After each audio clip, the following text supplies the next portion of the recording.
IPL 2024 season starting interesting fact ఏంటి అంటే ప్రతి మ్యాచ్లో కూడా హోమ్ టీం విజయం సాధించింది ఇప్పటిదాకా. మనం చూసినట్టయితే చెపాక్ స్టేడియంలో Chennai Super Kings versus Royal Challengers Bengaluru initial match చూసినట్టయితే అందులో సిఎస్కే విజయం సాధించింది. And the very next day Punjab Kings versus Delhi క్యాపిటల్స్తో జరిగిన మ్యాచ్లో పంజాబ్ కింగ్స్ హోమ్ పిచ్పై ఆడింది, విజయం సాధించింది. And the very next match Eden గార్డెన్స్లో కేకేఆర్ వర్సెస్ ఎస్ఆర్హెచ్, కేకేఆర్ 4 పరుగుల తేడాతో విజయం సాధించింది. అండ్ ఆ తర్వాత ఇవాళ జైపూర్ సవాయ్ మాన్సింగ్ స్టేడియంలో Rajasthan Royals versus Lucknow super Giants మధ్య జరిగిన మ్యాచ్లో రాజస్థాన్ రాయల్స్ హోమ్ టీం విజయం సాధించింది. అండ్ ఈ తర్వాత Mumbai Indians versus Gujarat Titans match జరగబోతుంది.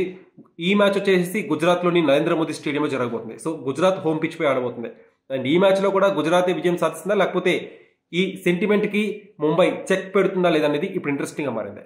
And Rajasthan Royals versus Lucknow super Giants ఈ మ్యాచ్ని మనం అనలైజ్ చేసినట్టయితే లక్నో సూపర్ జైంట్స్ 30 బంతుల్లో 60 పరుగులు చేసి చేయాలండి. క్రీజ్లో KL Rahul and hard hitter West Indies batsmen Nicholas Pooran ఉన్నాడు.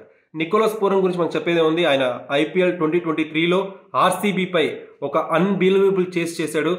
19 బంతుల్లో 62 పరుగులు చేశాడు. ఆ మ్యాచ్లో కంప్లీట్గా నికోలస్ పూరన్ అవుట్ స్టాండింగ్ ఇన్నింగ్స్తో ఆ మ్యాచ్ స్వరూపమే మార్చేశాడు.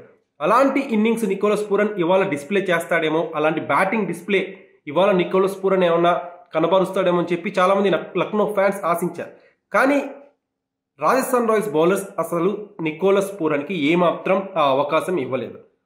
రాజస్థాన్ రాయల్స్ బౌలర్స్లో యజువేంద్ర చాహల్, రవిచంద్రన్ అశ్విన్, సందీప్ శర్మ అండ్ ఆఖరి ఓవర్ వేసిన ఆవేష్ ఖాన్ ప్రతి ఒక్కరు కూడా లైన్ అండ్ లెంత్లో బంతులు వేశారు. అసలు ఆఖరి ఓవర్ ఆవేష్ ఖాన్ అయితే ఎక్సలెంట్గా బౌలింగ్ చేశాడు అన్నమాట. ప్రతి బంతి కూడా అసలు నికోలస్ పూరన్ ఏ బంతి కూడా అటాక్ చేయని విధంగా ఆవేష్ ఖాన్ బౌలింగ్ చేశాడు. అటు రాజస్థాన్ రాయల్స్ బ్యాటింగ్ బాగున్నా కానీ బౌలర్స్ గెలిపించిన ఈ మ్యాచ్గా మనం పరిగణించవచ్చు. ఎందుకంటే ఆఖరి 5 ఓవర్స్ బౌలర్స్ ఎక్సలెంట్గా బౌలింగ్ చేశారు. రవిచంద్రన్ అశ్విన్, సందీప్ శర్మ, ఎస్పెషల్లీ సందీప్ శర్మ అయితే ప్రతి బంతిలో కూడా వైవిధ్యం కనబరుస్తూ ఎక్సలెంట్గా బౌలింగ్ చేశాడు. అండ్ ఫీల్డింగ్ కూడా రియాన్ పరాగ్ ఎక్సలెంట్గా ఫీల్డింగ్ చేశాడు. బౌండరీస్ వద్ద చాలా అద్భుతమైన స్టాప్స్ చేశాడు. బౌండరీస్ వెళ్ళే బంతులు కూడా అతను ఆపాడు. సో రియాన్ పరాగ్కి స్పెషల్ క్రెడిట్ ఇవ్వాలి ఫీల్డింగ్ విషయంలో. అండ్ ఓవరాల్గా ఈ మ్యాచ్లో అటు బ్యాటింగ్ పరంగా ఇటు బౌలింగ్ పరంగా రాజస్థాన్ రాయల్స్ కంప్లీట్గా సాటిస్ఫై చేసింది ఫ్యాన్స్ని. అండ్ గంభీర్ ఎల్ఎస్జీని వీడడం కాస్త ఎల్ఎస్జీకి కాస్త నెగిటివ్ ఇంపాక్ట్ అని చెప్పుకోలేదు. ఎందుకంటే గంభీర్ లాంటి స్ట్రాటజిస్ట్ ఎల్ఎస్జీకి లేకపోవడం కాస్త ప్రతికూల అంశమే. కానీ కేఎల్ రాహుల్ తన కెప్టెన్సీతో ఇవన్నీ అధిగమిస్తాడేమో అని చెప్పి ఫర్దర్ మ్యాచెస్లో మనం వేచి చూడాలి. అండ్ ఇవాల్టి మ్యాచ్లో Rajasthan Royals batsmen Sanju Samson special mention, 52 బంతుల్లో 82 పరుగులు చేశాడు. సంజు శాంసన్ తన ఫ్యాన్స్ ని పూర్తిగా సాటిస్ఫై చేశాడు. ఎవరైతే సంజు శాంసన్ నుంచి ఒక భారీ ఇన్నింగ్స్ ఆశించారో వాళ్ళందరినీ కూడా సంజు శాంసన్ ఇవాళ సాటిస్ఫై చేశాడు. సో ఫర్దర్ మ్యాచెస్ ని ఒక పాజిటివ్ వైపుతో రాజస్థాన్ రాయల్స్ స్టార్ట్ చేయడానికి ఈ మ్యాచ్ ఎంతగానో ఉపయోగపడుతుంది.